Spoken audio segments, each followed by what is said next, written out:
आज की इस क्लास में हम देखने वाले हैं सस्य विज्ञान। और सस्य विज्ञान में हम क्या देखने वाले हैं, महत्वपूर्ण प्रश्न जो विगत वर्षों में काफ़ी बार बार पूछे जाते हैं और यहाँ से आते हैं।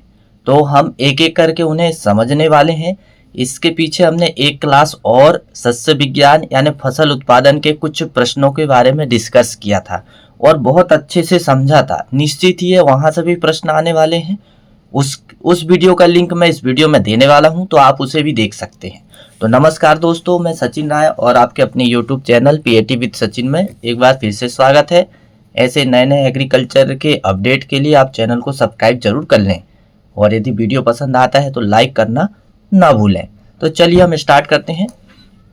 और आज का हमारा शुरुआत कहाँ से करेंगे हम, कौन सी फसलें सभी ऋतुओं में बोई जाती है। तो कुछ ऐसी फसलें हैं, हालांकि जो है फसलों को जो है उनकी प्रकाश अवधि के हिसाब से उन्हें खरीफ रबी जायद में बोई जाती है, लेकिन कुछ ऐसी फसलें हैं जिनका प्रकाश का उन पर कोई प्रभाव नहीं पड़ता है। कम प्रकाश हो तब भी वो अच्छा उत्पादन देती है, फूल फलन करती है, और अधिक प्रकाश हो तब भी।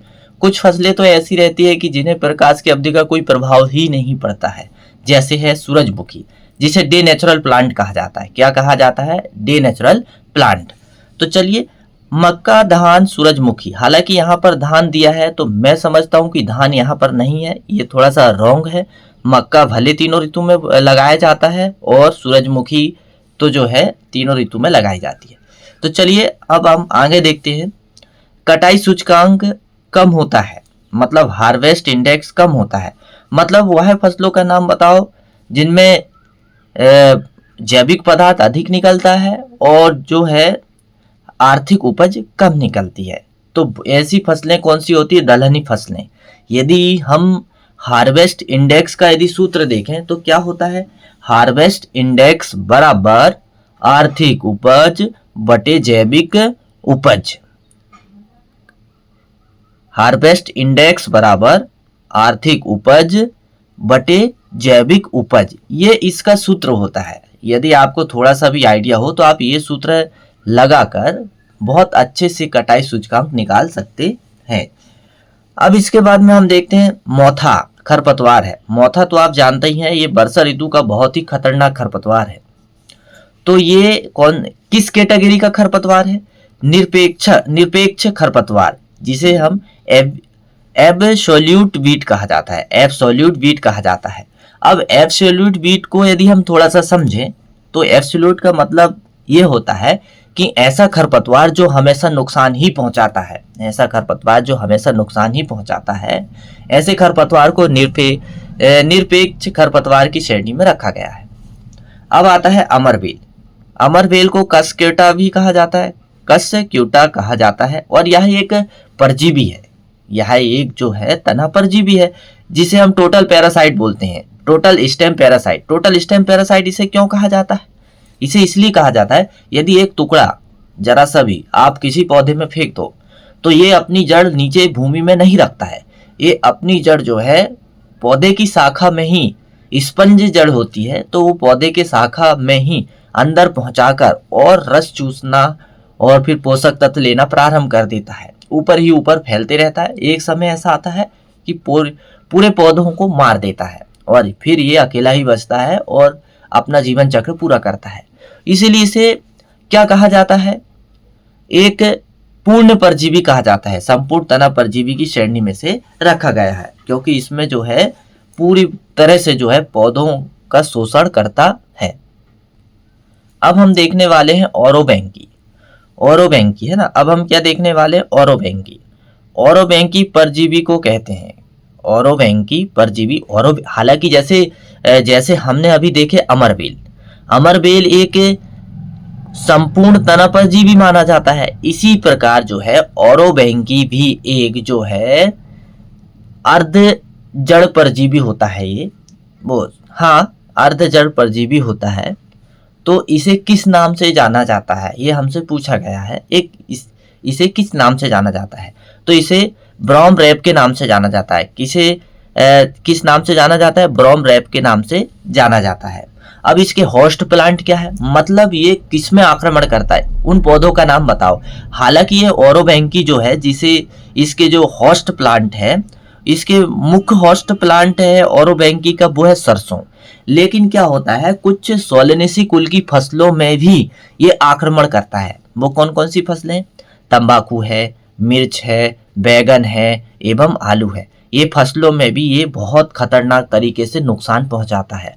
और ये क्या काम करता है, पूर्ण मूल परजीवी है, यानी कि ये इन पौधों की जड़ों में अपनी जड़ डालकर और वहां से जो भी पौधा जड़ के माध्यम से पोषक तत्व और पानी को अवशोषण करता है, तो ये जो है उस पौधों में जड़ पहुंचाकर और पूरा खुद शोषण कर लेता है और जो होस्ट प्लांट है उसको मार देता है। तो इस प्रकार से अपना जीवन चक्र पूरा करता है।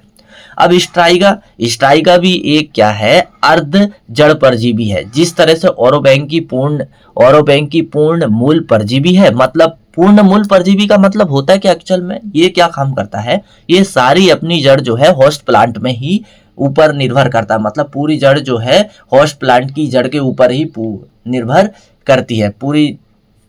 अब अर्ध जड़ परजीवी का मतलब ये होता है कि कुछ ये जो खरपतवार है, ये कुछ जड़ें होस्ट प्लांट की जड़ों में अंदर पहुंचा देता है और कुछ जड़ें को जो है भूमि में रखता है। तो कभी मौका आता है तो पोषक तत्व भूमि से भी ले लेता है और कुछ समय पोषक तत्व होस्ट प्लांट की जड़ से भी ले लेता है। ये होता है अर्ध परजीवी। तो चलिए अब हम देखते हैं स्ट्राइगा के परपोषित पौधे हैं। तो कौन कौन से स्ट्राइगा के जो परपोषित पौधे हैं, ज्यादातर ग्रैमनी कुल के हैं। स्ट्राइगा को रूखरी के नाम से भी जाना जाता है, कंफ्यूज होने की जरूरत नहीं है। तो इसका जो होस्ट प्लांट क्या है, बाजरा है, ज्वार है, मक्का है, गन्ना है और सूरजमुखी है। ये कंपोजिटी कुल का पौधा है, नहीं सॉरी एस्टेरेसी कुल का पौधा है।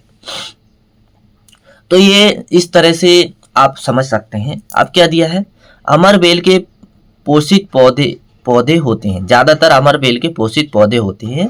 तो ज्यादातर अमरबेल के जो पोषित पौधे होते हैं वो लूसर्न और बबूल होते हैं। ये दो पौधों में काफी हानि पहुंचाता है। फिर क्या दिया है अगला, पीएफ मान की सर्वप्रथम खोज किसने की थी। हालांकि ये पीएफ मान का जो संबंध है ये सिंचाई से संबंध है। ये बताता है पीएफ वैल्यू कि कितने पानी में पौधा सूख जाता है और कितनी कमी होने पर पौधा में सिंचाई की आवश्यकता पड़ती है, और बिल्टिंग पॉइंट किसे कहते हैं। ये सारी चर्चा जो है इसमें होती है। हालांकि इसमें जब हम सॉइल साइंस में डिस्कस करेंगे तब हम इसको बहुत अच्छे से कंप्लीट करने वाले हैं। तो पीएफ वैल्यू जो है सबसे पहले स्क्रोफील्ड नामक एक वैज्ञानिक थे, उन्होंने पूरा इसको समझाया कि पीएफ वैल्यू क्या होती है।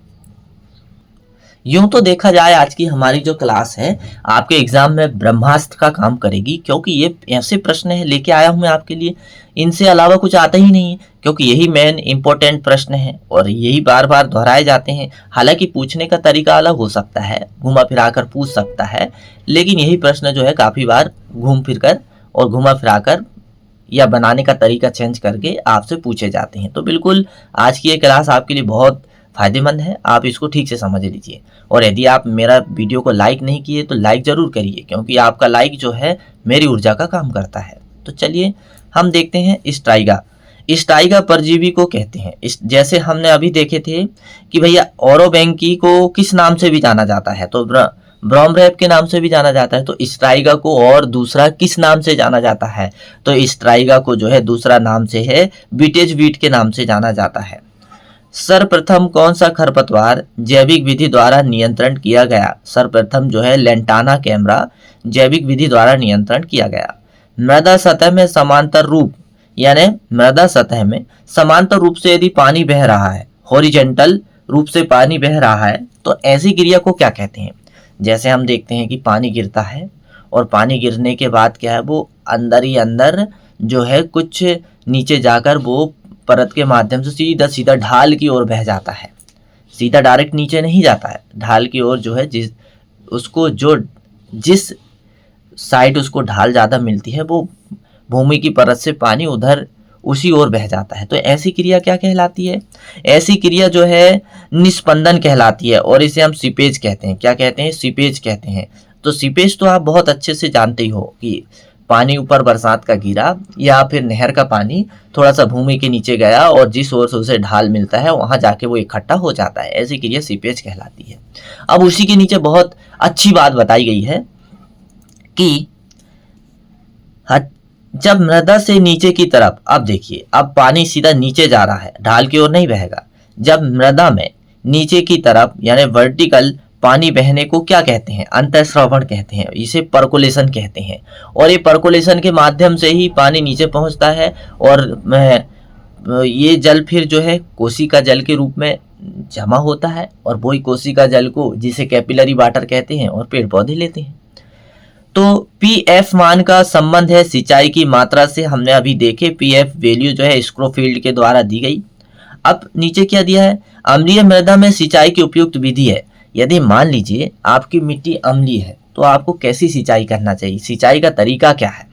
तो फोल्ड एरीगेशन करना चाहिए। फोल्ड एरीगेशन का मतलब क्या होता है? फोल्ड एरीगेशन का कटवा या तोड़ विधि, कटवा या तोड़ विधि का उपयोग करना चाहिए। हालांकि मेरी पूरी कोशिश रहती है कि मैं आपको इस तरह से एक्सप्लेन करूं या समझाने का प्रयास करूं कि एक ही बार में आपको मेरे प्रश्न समझ में आ जाए, और कोशिश ये रहती कि याद भी हो जाए। तो मैं हमेशा यही कोशिश करते रहूंगा कि आपकी परीक्षा के लिए मैं मेरी जो है जो भी सहायता है मैं आपको करते रहूंगा। बस आपको करना क्या है, वीडियो पसंद आता है तो लाइक करना है, और यदि आप पहली बार चैनल में विजिट करें तो सब्सक्राइब कर लेना है। भाई आप सब्सक्राइब करोगे तब तो हर दिन का नोटिफिकेशन वीडियो को आपके पास जाएगा, तभी तो आप ऐसे एग्रीकल्चर के नए नए अपडेट देख सकते हैं। तो चलिए आगे बढ़ते हैं। दोमट भूमियों की सिंचाई की दक्षता होती है। सिंचाई की दक्षता, यदि हमने दोमट भूमि में सिंचाई या पानी लगाए तो वो कितना उपयोग कर लेती है, तो उसकी दक्षता 70% होती है। ऐसे तो हम देखेंगे बूंद बूंद सिंचाई की जो दक्षता होती है वो 80 से 90% होती है। और बूंद बूंद सिंचाई में क्या करते हैं, छोटी छोटी ड्रिप लगाते हैं पौधे के पास में और बस बूंद बूंद पानी टपकते रहता है। यह विधि जो है इजराइल से निकाली गई थी, और एक इंजीनियर थे सिमचा विलास। कौन थे? सिमचा विलास। तो उन्होंने इस विधि को विकसित की है, और यह विधि है जो है सबसे ज्यादा आज वर्तमान में महाराष्ट्र में उपयोग हो रही है भारत में, क्योंकि इसमें पानी की बचत बहुत ज्यादा है। 80 से 90% सिंचाई की दक्षता है। मतलब यदि आप 1 लीटर पानी लगाते हो तो 1 लीटर पानी में जो है 1 लीटर पानी का जो है 80 से 90% पानी उपयोग हो आता है, और केवल 10% जो पानी है बाष्पोत्सर्जन के रूप में वातावरण में उड़ जाता है। तो ये विधि मेरे हिसाब से तो सभी को अपनाना चाहिए, क्योंकि जिनके पास बहुत कम पानी है तो उनके लिए तो ये बहुत ही फायदेमंद है। तो चलिए अब अगली हमारे सामने क्या है, तो हम धीरे धीरे करके कुछ ऐसी इंटरेस्टिंग बातें तो चलती रहती है, पर अभी बात है पढ़ाई की, तो पढ़ाई ध्यान से करना है। पार्सल फ्लूम, पार्सल फ्लूम का प्रयोग किसको नापने के लिए किया जाता है? तो पार्सल फ्लूम का जो उपयोग है सिंचाई के जल के बहाव को नापने के लिए किया जाता है। अब यहाँ पर मिर्च की बहुत अच्छी किस्मों के बारे में चर्चा हुई है कि भाग्यलक्ष्मी किस्म है, भाग्यलक्ष्मी मिर्ची की किस्म है। कल्याणपुर टाइप 5, कल्याणपुर टाइप 5 ये भी मिर्ची की किस्म है, लेकिन अचार के लिए उपयुक्त है। फिर कल्याणपुर मोहिनी मिर्च की एक नई किस्म है जो वर्तमान में अभी अभी निकाली गई है। अर्का गौरव, या अर्का गौरव क्या है? अर्का गौरव ये शिमला मिर्च की एक किस्म है जो बिल्कुल नई है। अर्का लोहित, अर्का लोहित एक मिर्च की किस्म है, और इसका विकास कहाँ पर किया गया? भारतीय बागवानी संस्थान बंगलौर द्वारा किया गया। फिर इसके बाद में और कुछ किस्में हैं जिनके बारे में हम चर्चा करने वाले हैं। सिलेक्शन 27, सिलेक्शन 27 मिर्च की एक किस्म है। भारत के नाम से, जो हमारा देश है उसके नाम से मिर्च की एक किस्म निकाली गई, और उस किस्म का नाम क्या रख दिया गया? भारत रख दिया गया। फिर अग्नि, अग्नि मिर्च की एक संकर किस्म। अग्नि क्यों? क्योंकि आग जैसी तेज, इसलिए इसका नाम अग्नि।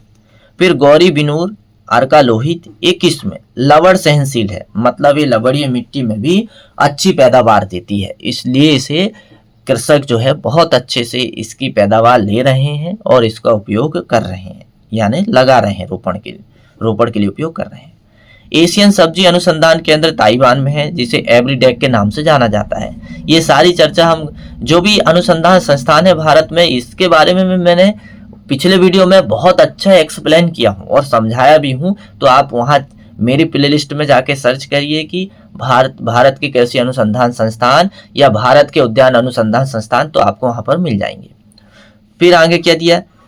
जनजातीय क्षेत्रों में कृषि अनुसंधान के लिए कौन सा पुरस्कार दिया जाता है? यदि कोई भी व्यक्ति जनजातीय क्षेत्रों में अच्छा विकास करने के लिए कोई अच्छी योजना चला रहा है या कोई नई नई स्कीम को अपना रहा है और खेती में उपयोग कर रहा है, तो ऐसे लिए इन सब कार्यों के लिए उन्हें एक पुरस्कार दिया जाता है, फखरुद्दीन अली अहमद पुरस्कार दिया जाता है। कौन सा पुरस्कार दिया जाता है? फखरुद्दीन अली अहमद पुरस्कार दिया जाता है।